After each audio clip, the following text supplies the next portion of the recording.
Hello বন্ধুরা, নমস্কার। Welcome to my channel. আজকে তোমাদের সঙ্গে আলোচনা করব দশম শ্রেণীর জিওগ্রাফির প্রথম অধ্যায় বহির্জাত প্রক্রিয়া, এবং এখান থেকে অনেক গুরুত্বপূর্ণ 20টি প্রশ্ন এমসিকিউ প্যাটার্নে আলোচনা করছি। তোমরা ভিডিওটি প্রথম থেকে শেষ পর্যন্ত দেখো। এই ভিডিওটি যে কোনো গভর্নমেন্ট চাকরি পেতে, স্কুল সার্ভিস কমিশন, মাদ্রাসা সার্ভিস কমিশন এবং যে কোনো কম্পিটিটিভ এন্ট্রান্স এক্সামের জন্য খুবই গুরুত্বপূর্ণ।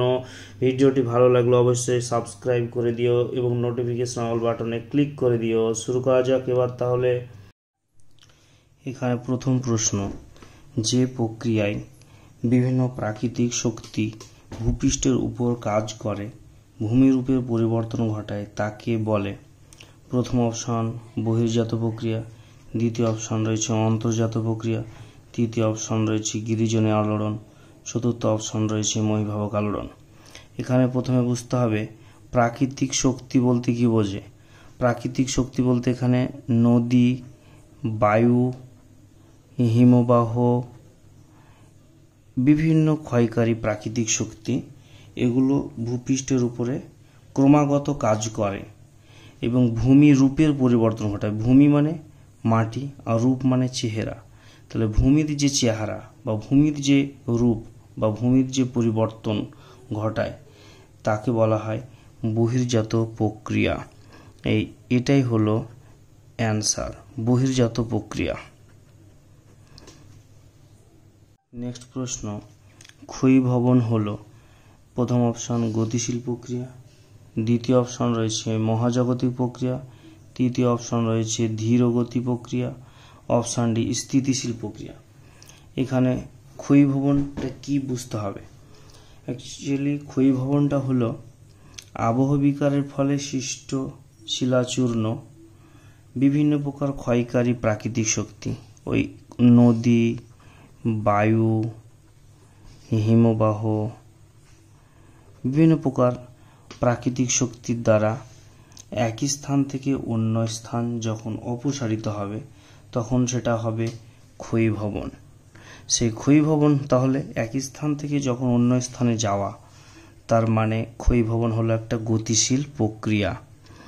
আর এই ক্ষয়ীভবনের মধ্য দিয়ে ভূপৃষ্ঠের সমতলীকরণ ঘটে, অর্থাৎ পেনিপ্লেনেশন ঘটে, অর্থাৎ ভূপৃষ্ঠের সমতলীকরণ ঘটে, অর্থাৎ পেনিপ্লেনেশন ঘটে। এবার নেক্সট প্রশ্ন, নিম্নভূমির উচ্চতা বৃদ্ধি পায় প্রথম অপশন আরোহণ প্রক্রিয়া, দ্বিতীয় অপশন রয়েছে অবরোহণ প্রক্রিয়া, তৃতীয় অপশন রয়েছে অবকর্ষ প্রক্রিয়ায়, চতুর্থ অপশন রয়েছে অগ্নিভবন। এখানে উত্তরটি হবে আরোহণ প্রক্রিয়া। এই আরোহণ প্রক্রিয়া হলো অ্যান্সার। এবার আমি একটু বুঝিয়ে বলি। আমি যদি চিত্র আঁকি এইরকমভাবে, তাহলে এটা হলো উচ্চভূমি। এই উচ্চভূমিটাতে যখন ক্ষয় হয়ে এই নিচু স্তরে এই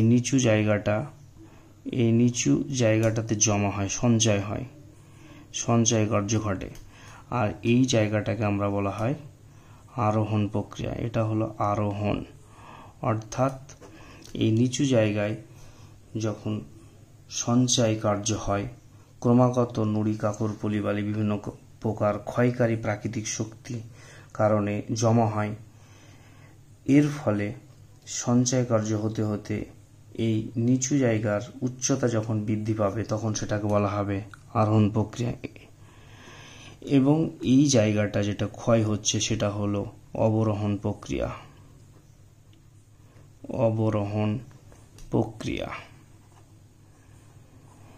এই অবরোহণ আরোহণ, এই ক্ষয় করছে এটা অবরোহণ, এখানে যে সঞ্চয় হচ্ছে সেটা আরোহণ। এই ক্ষয় এবং সঞ্চয় ক্রমাগত চলতে থাকার ফলে একটা সময় সমতলীকরণ হয়ে যায়, সমতল হয়ে পর্যায়নের সৃষ্টি হয়।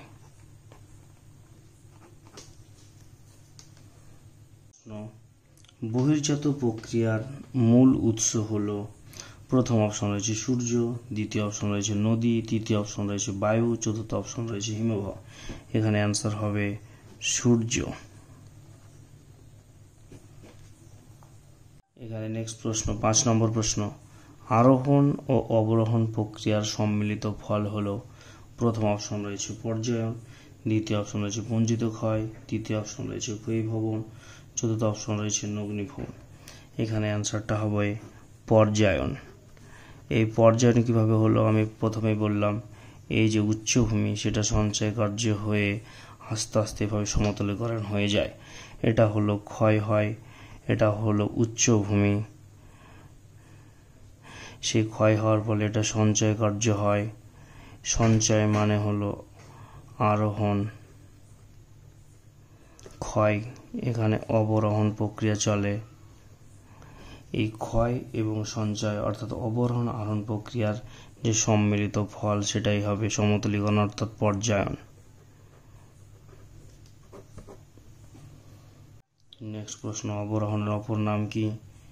অপশন এ ক্ষয় সাধন, অপশন বি অবক্ষেপণ, অপশন সি সঞ্চয়, অপশন ডি নগ্নীভবন। এখানে উত্তরটা হবে ক্ষয় সাধন। স্যার হলো ক্ষয় সাধন। স্যার হলো ক্ষয় সাধন।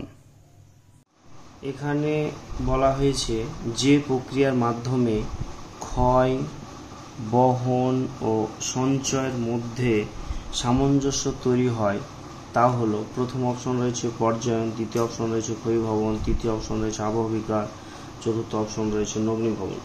এখানে অ্যান্সারটা হবে পর্যায়ন। পর্যায়ন প্রক্রিয়ার মাধ্যমেই কেবলমাত্র ক্ষয়, বহন এবং সঞ্চয়ের মধ্যে সামঞ্জস্য রক্ষা করে। আবার অন্যরকমভাবে বলা যায় পর্যায়ন হলো অবরোহণ এবং আরোহণ প্রক্রিয়ার সম্মিলিত রূপ বা প্রচেষ্টা। অর্থাৎ এই অবরোহণ প্রক্রিয়ার মাধ্যমে ভূমিরূপের ক্ষয় হয় এবং আরোহণ প্রক্রিয়ায় সঞ্চিত হয়, আরোহণ প্রক্রিয়ার মাধ্যমে সঞ্চিত হয় এবং ক্ষয়ীভূত পদার্থগুলো বহন হয়ে যায় এবং সঞ্চিত হয়ে যায়। এর ফলে কি হয়, ভূমিরূপটা ভারসাম্যযুক্ত সুষম ঢালে পরিণত হয়।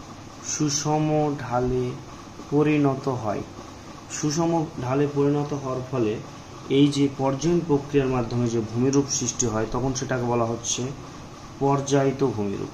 সেটাকে বলা হয় পর্যায়িত ভূমিরূপ। অর্থাৎ পর্যায়নটা হলো আরোহণ এবং অবরোহণ প্রক্রিয়ার মাধ্যমে এবং বহন করা পদ্ধতি ক্ষয়ীভূত পদার্থগুলো সঞ্চিত হবে এবং একটা সুষম ভারসাম্যযুক্ত ঢালে পরিণত হবে এবং এই প্রক্রিয়ায় যে ভূমিরূপ সৃষ্টি হবে সেটাকে বলা হবে পর্যায়িত ভূমিরূপ। এবার নেক্সট প্রশ্ন হলো, যে প্রক্রিয়ায় ভূমিভাগের উচ্চতার হ্রাস ঘটে তা হলো, প্রথম অপশন রয়েছে আরোহণ, দুই অপশন রয়েছে অবরোহণ, তৃতীয় অপশন রয়েছে পর্যায়ন, চতুর্থ অপশন রয়েছে আবহবিকার। অ্যান্সারটা হবে অবরোহণ। এই অবরোহণ প্রক্রিয়ার মাধ্যমে ভূমিরূপের উচ্চতার হ্রাস ঘটে। কিভাবে? এটা উচ্চভূমি, মনে করো এটা হলো উচ্চভূমি। এই উচ্চভূমিটা ক্ষয় হচ্ছে, এইভাবে এখানে ক্ষয়, এই জায়গাগুলো মনে করো ক্ষয় হচ্ছে। কিভাবে? নদী, বায়ু, হিমবাহ, সমুদ্র, তরঙ্গ, বিভিন্ন প্রকার প্রাকৃতিক শক্তির কারণে এই উচ্চভূমি ক্ষয় হয়ে উচ্চতার যে হ্রাস ঘটছে সেই প্রক্রিয়াটাই হলো অবরোহণ। এই প্রক্রিয়াটা হলো অবরোহণ। এই অবরোহণ প্রক্রিয়ার মাধ্যমে ভূমি ভাগের উচ্চতার হ্রাস ঘটছে বিভিন্ন প্রকার ক্ষয়কারী প্রাকৃতিক শক্তির দ্বারা। নেক্সট প্রশ্ন, বহির্জাত শক্তি নয় এমন এক শক্তি হলো। এই নদী প্রবাহ বহির্জাত শক্তি, বায়ু প্রবাহ একটা বহির্জাত শক্তি, সমুদ্র তরঙ্গ ওটা বহির্জাত শক্তি। তাহলে অগ্নুৎগম, একটা হলো অন্তর্জাত শক্তি। এটা হলো অন্তর্জাত শক্তি, এটাই হচ্ছে অ্যান্সার। এখানে বলা হয়েছে বহির্জাত শক্তি নয়, বহির্জাত শক্তি নয় এমন এক শক্তি, তাহলে অগ্নুৎগম যেহেতু একটা অন্তর্জাত শক্তি, তাই অ্যান্সার হলো এটা অগ্নুৎগম, এটা হলো অ্যান্সার, এটা হলো অন্তর্জাত শক্তি। নেক্সট প্রশ্ন, উপরিস্থিত আচ্ছাদক শিলাস্তর সম্পূর্ণভাবে ক্ষয়প্রাপ্ত ও অপসারিত হয়। প্রথম অপশন রয়েছে আরোহণ, দ্বিতীয় অপশন রয়েছে অবরোহণ, তৃতীয় অপশন রয়েছে অবঘর্ষ, চতুর্থ অপশন রয়েছে নগ্নীভবন প্রক্রিয়ায়। এই চতুর্থ অপশন নগ্নীভবন প্রক্রিয়া, এটা হলো অ্যান্সার। এই নগ্নীভবন প্রক্রিয়ায় শিলাস্তর সম্পূর্ণভাবে ক্ষয়প্রাপ্ত হয় এবং অপসারিত হয়। এবার নেক্সট প্রশ্ন হলো, একটি অন্তর্জাত প্রক্রিয়া হলো, এখানে অন্তর্জাত প্রক্রিয়া বলতে কি বোঝাচ্ছে? প্রথম অপশন রয়েছে পাত সঞ্চালন, দ্বিতীয় অপশন রয়েছে আবহবিকা, তৃতীয় অপশন রয়েছে সমুদ্র তরঙ্গ কার্য, চতুর্থ অপশন রয়েছে হিমবাহ ক্ষয়। তাহলে এখানে অ্যান্সার হবে পাত সঞ্চালন। এই পাত সঞ্চালনটা অ্যান্সার। এই পাত সঞ্চালন একটা এন্ডোজেনেটিক ফোর্স, অর্থাৎ অন্তর্জাত শক্তি, অন্তর্জাত শক্তি, এটাও জানার দরকার রয়েছে, কারণ যে জিওটেকটনিক্স আছে, জিওটেকটনিক্স দুই প্রকার, একটা এন্ডোজেনেটিক ফোর্স, একটা এক্সোজেনেটিক ফোর্স।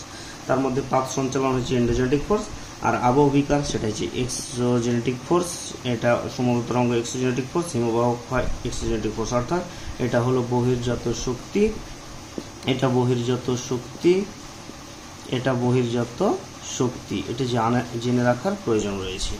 প্রশ্ন, ক্ষয়জাত পদার্থের সঞ্চয় ও পুঞ্জীভবনকে বলে? প্রথম অপশন রয়েছে অবরোহণ, দ্বিতীয় অপশন রয়েছে আরোহণ, তৃতীয় অপশন রয়েছে পুঞ্জক্ষয়, চতুর্থ অপশন রয়েছে আবহবিকা। এখানে অ্যান্সারটি হবে আরোহণ। আনসার হলো আরোহণ। এখানে প্রথমে বলা হয়েছে এরকম উচ্চভূমি, তারপরে আবার এরকম। তো এটা যদি উচ্চভূমি হয়, আমি এর আগেও দেখিয়েছি, সেটা ক্ষয় হয় ক্রমাগত। এই ক্ষয় হয়ে কোনো নিচু জায়গা, এটা যদি নিচু উচ্চভূমি হয়, সেই নিচু জায়গাতে জমা হয় বা সঞ্চিত হয়। এই যে সঞ্চিত হওয়ার প্রক্রিয়া, সেটাকে বলা হচ্ছে আরোহণ। অর্থাৎ যেখানে ক্ষয়ীভূত পদার্থ, এই ক্ষয়গুলো এভাবে জমে এসে সঞ্চিত হয়, বহন হয়ে এখানে জমা হয়, নিচু স্থান ভরাট হয়ে উঁচু হয়। যখন উঁচু হওয়ার পদ্ধতি, সেটা হবে আরোহণ। এবার নেক্সট প্রশ্ন, শিলাচূর্ণ অপসারিত হয়ে, মানে এক জায়গা থেকে অন্যত্র অপসারিত হয় এবং নিচু অঞ্চলগুলিতে, এর আগে দেখিয়ে দিলাম, নিচু অঞ্চলগুলি যখন সঞ্চিত হয় তখন সেটাকে কি বলা হয়? প্রথম অপশন রয়েছে আরোহণ, দ্বিতীয় অপশন রয়েছে অবরোহণ, তৃতীয় অপশন রয়েছে পুঞ্জক্ষয়, চতুর্থ অপশন রয়েছে পর্যায়। তাহলে এখানে অ্যান্সারটা হবে আরোহণ। এর আগে আমি এটা আলোচনা করেছি, তাহলে অ্যান্সার হবে আরোহণ। এবার নেক্সট প্রশ্ন, ভূমির ঢালের ক্রমশ পরিবর্তন ঘটে। আমরা এর আগে জেনেছি ভূমির ঢালের পরিবর্তন, হ্যাঁ, উঁচু ক্রমশ ক্ষয় হচ্ছে, এই যে উঁচু স্থান ক্ষয় হচ্ছে, তারপর নিচু স্থানে জমা হচ্ছে, এই ক্ষয় উঁচু নিচু হয়ে একটা ভারসাম্য জায়গায় পৌঁছে যে পর্যায়ত ভূমিরূপ সৃষ্টি হচ্ছে। অর্থাৎ আরোহণ প্রক্রিয়ায় ভূমির ঢালের পরিবর্তন ঘটাচ্ছে, অবরোহণ প্রক্রিয়ায় ভূমির ঢালের পরিবর্তন ঘটায়, জৈবিক প্রক্রিয়ায় ভূমির ঢালের পরিবর্তন ঘটে। অর্থাৎ অ্যান্সার হবে উপরিক্ত সমস্ত কটা প্রক্রিয়া, অবরোহণ, আরোহণ, জৈবিক, সমস্ত প্রক্রিয়ায় ভূমির ঢালের পরিবর্তন ঘটে। এবার নেক্সট প্রশ্ন, বহির্জাত শক্তি হলো, মানে এক্সোজেনেটিক ফোর্স। এই ভূমিকম্প অন্তর্জাত শক্তি বলেছি, অগ্নুৎপাত অন্তর্জাত শক্তি, এবং সমুদ্র তরঙ্গ অ্যান্সার হবে, এবং এটা হলো বহির্জাত শক্তি।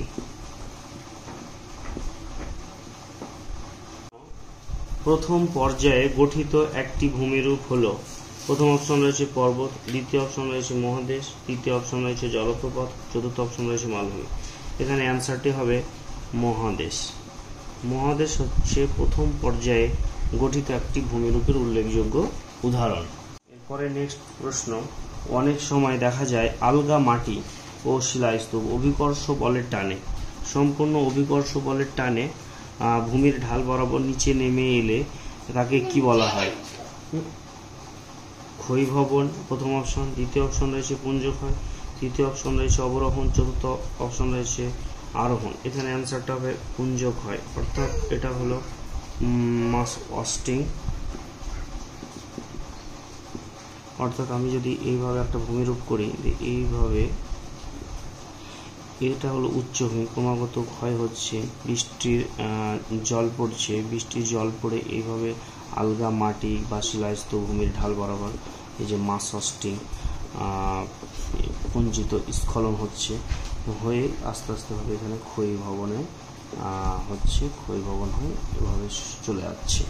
অর্থাৎ যে ভূমিরূপটা হচ্ছে সেই ভূমিরূপটা ক্রমাগত ক্ষয় হচ্ছে এবং মাধ্যাকর্ষণ শক্তি টানে ভূমির যে ঢাল বরাবর, এই যে ঢাল বরাবর নিচের দিকে নেমে আসছে। সাধারণত মাটি এবং শিলাস্তর এগুলো অভিকর্ষ বলের টানে ভূমির ঢাল বরাবর নিচে নেমে আসে এইভাবে, এবং বৃষ্টিপাত হলো সেই বৃষ্টির জলটা কারণে বা ভিন্ন প্রকার ক্ষয়কারী প্রাকৃতিক। এবার নেক্সট প্রশ্ন, গ্রেড শব্দটি প্রথম ব্যবহার করেন কে? অপশন রয়েছে জি.কে. গিলবার্ট, দ্বিতীয় অপশন রয়েছে পাওয়েল, তৃতীয় অপশন রয়েছে চেম্বারলেন এবং সেলসবারি, উপরে কোনটি নয়। অ্যান্সারটা হবে জি.কে. গিলবার্ট। এই জি.কে. গিলবার্ট প্রথম গ্রেড শব্দটি ব্যবহার করেছিলেন, অর্থাৎ পর্যায়ন শব্দটি ব্যবহার করেছেন।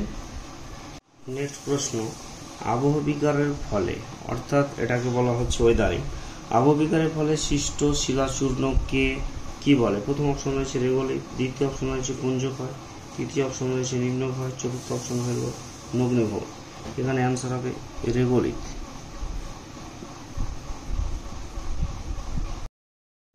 আমার এই ভিডিওটি ভালো লেগে থাকলে অবশ্যই লাইক, শেয়ার এবং সাবস্ক্রাইব করে দিও।